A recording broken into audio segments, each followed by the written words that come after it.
In this video, we're going to talk about another way of representing a complex number. It's called exponential form, and it's basically totally mind-blowing. So let's start with this number 2 plus 2i, and let's represent this in polar form, modulus argument form first. So remember that we've got this complex number. I'll just give myself a little sketch to aid intuition. So 2 plus 2i is 2 along and 2 up. So there it is, 2 along and 2 up. So its modulus, that's nice and easy, is just the square root of 2 squared plus 2 squared, which is the square root of 8, which is 2 root 2. And then its argument is simply this angle here, measured as a positive number since we're measuring anti-clockwise from our real axis. And, well, we can use a pretty simple trig there to work out that that is pi over 4. So in polar form, what we have is modulus of 2 root 2 and an argument of pi over 4.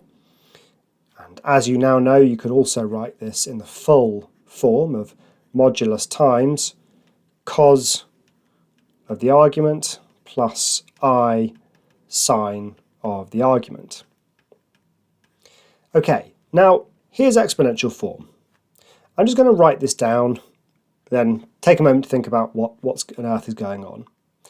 In exponential form, that complex number is written as follows. The modulus times e, yes e, the exponential number, to the power of the argument times I. So in general, exponential form is r, the modulus, times e to the power of, well, we usually write I first actually for some reason, I theta. Now a reasonable question is, why on earth is this the same as this? How on earth does e to the power of pi over 4i, or I pi over 4, give you the same thing as cos pi over 4 plus I sine pi over 4? It's an extraordinary fact, and the proof of it is not in the specification. However, in the next video I will go through an entirely optional proof of this. So if your mind is blown, then that's great. If your mind is blown, you're curious to know why this is true, watch the next video. If you are satisfied with simply just knowing that this is how we can represent them in exponential form, that is fine too.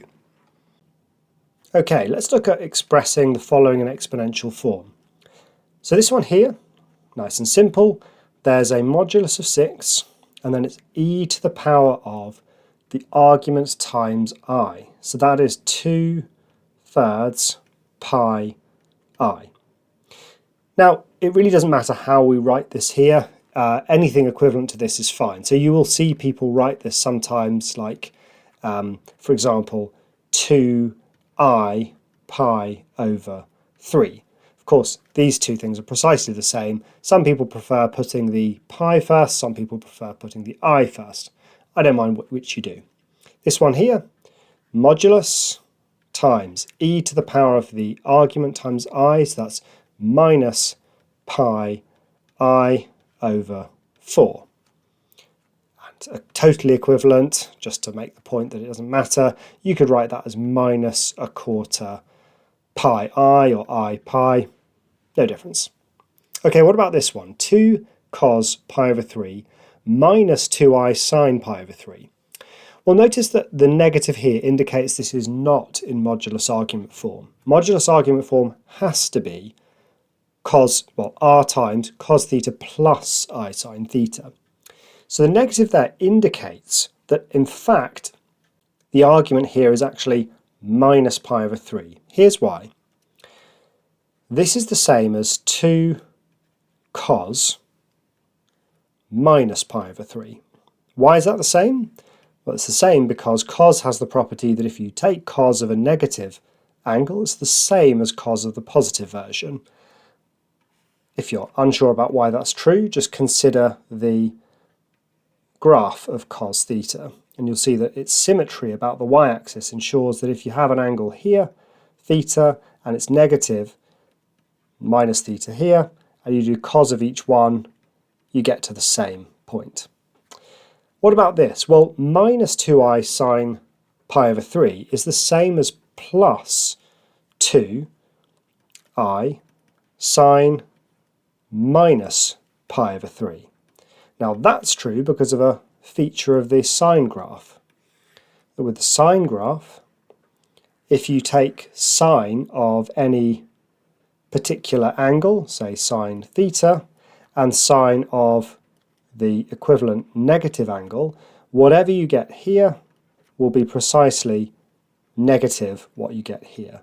So these two values are not the same, they're just the negative of each other.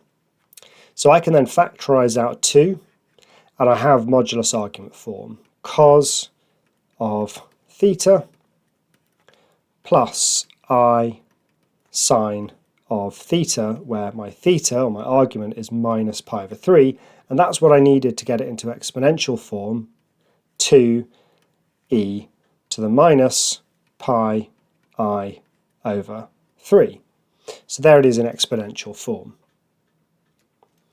Finally, let's try to express the following in exponential form. In order to do this, you have to find the modulus and the argument. So the modulus of this one is the square root of 5 squared plus 12 squared, which turns out to be 13. For the argument, I would always suggest sketching this out. So this is 5 minus 5 plus 12i, so 5 along and 12 up, so it's here. So its argument will be this, but let's work out this value first. So I've got 12 up and 5 across, so if we work out that value there, I've got tan theta is 12 over 5, and that means that theta equals inverse tan of 12 over 5, which is 1.176. So this here, the argument, is pi minus that. So pi minus 1.176 is 1.97. Didn't say to what degree of accuracy we need our answer, so that will do. So in exponential form, this number is 13e to the modulus times I, so 1.97i. And that's how we represent this in exponential form. And this one here, well, its modulus is the square root of 3 squared plus 2 squared, which is root 13. And for its argument, again, a sketch is really helpful to avoid making any silly errors. It's 3 along and 2 down, so that's here. Its argument is going to be this angle as a negative number. I'm going to work out this one first. So I've got 3 here and 2 here. So I'm going to do, say, tan theta is 2/3, and we get theta is 0.588. I do pi minus that, 0.588, and I get 2.55. So that's this angle, but I want it to be negative since it's below the real axis. And so this number is root 13 times e to the power of minus 2.55i. So that's exponential form. If you want to know why that works, stick around for the optional next video.